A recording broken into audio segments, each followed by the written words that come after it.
Hello again, RC enthusiast. This is Brian here, and you never forget your first, if you know what I mean.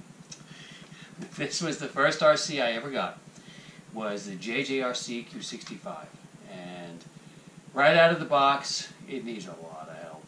But I don't know why I never worked on this one.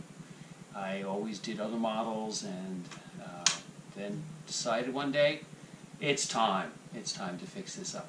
And as you see by the pictures, again, my pet peeve is shocks, so I put shocks in it, and that helped a lot.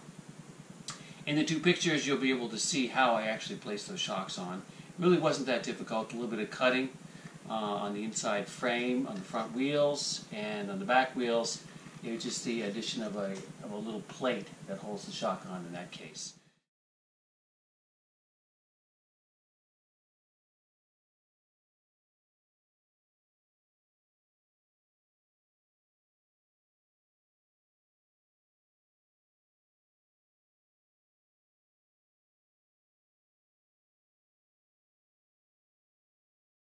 So, with that, what I did was I picked up a 180 motor.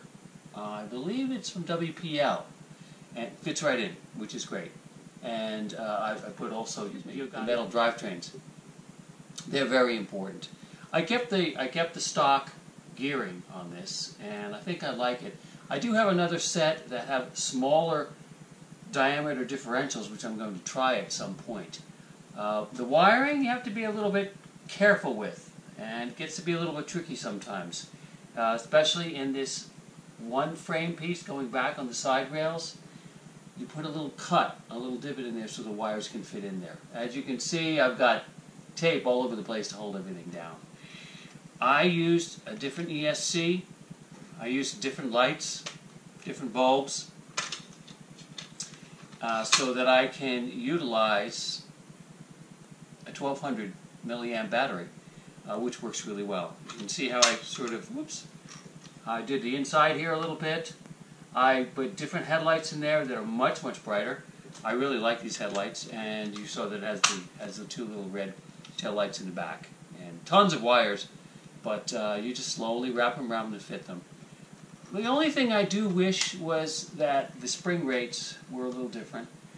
These shocks are, believe it or not, for this size, are almost too stiff. I could use a little less oil in them. I'd probably get some better articulation. But I felt it was really good for the period of the time. Obviously, these are MN90 tires, and from WPL also, which I've got in, what, 3 or 4 different other scale models, including my MN. What I did do in the very beginning, which is kind of interesting, was the front bumper sticks out way too far. So what I did is I made a wooden bumper. I know, kind of crazy, you don't really have to for this kind of model, but then I could fit it in very close. And so this is actually a wooden bumper, just painted black. You know, obviously different servo in here, obviously different ESC on here, aftermarket ESC, and I'm pleasantly surprised. I mean, it's fun. It's a fun little thing. And so one of the videos I'm sure you saw where it flipped sideways, and I was able to just back it up and it flipped up again. So I thought that was kind of cool. And of course, my driver, Han Solo here, he absolutely loved it. So, but with that, a couple of things I did do is I painted. You can get some spray paint that's kind of like a model look, so I wanted more of a stainless steel kind of look for the shovel, and then of course I took the hatchet off and painted it white with a red tip. And the back here, I painted the can red. But other than that, changing out the electrics and definitely changing out the motor. Yes, I did think about putting a 2-speed motor in here, but there isn't a hell of a lot of room in here. With the 2-speed motor, you'd have to really cut away at the body on the inside. As it is, I had to cut a little bit in the back, and I might actually cover that up at some point. But and it's not waterproof, but it certainly is a lot of fun. What I did do, which was different, was I used the JJRC steering system that is very similar to my MN99. Check that out, you'll be able to see that. And that works pretty good. Yeah, could it steer better? Yeah, it could steer better. but it's a heck of a lot of fun. Other than that, again, it was my first RC I ever got way back in 2017. I know that's not very long for a lot of people, but it's been a great, fun little piece, and I've really enjoyed it.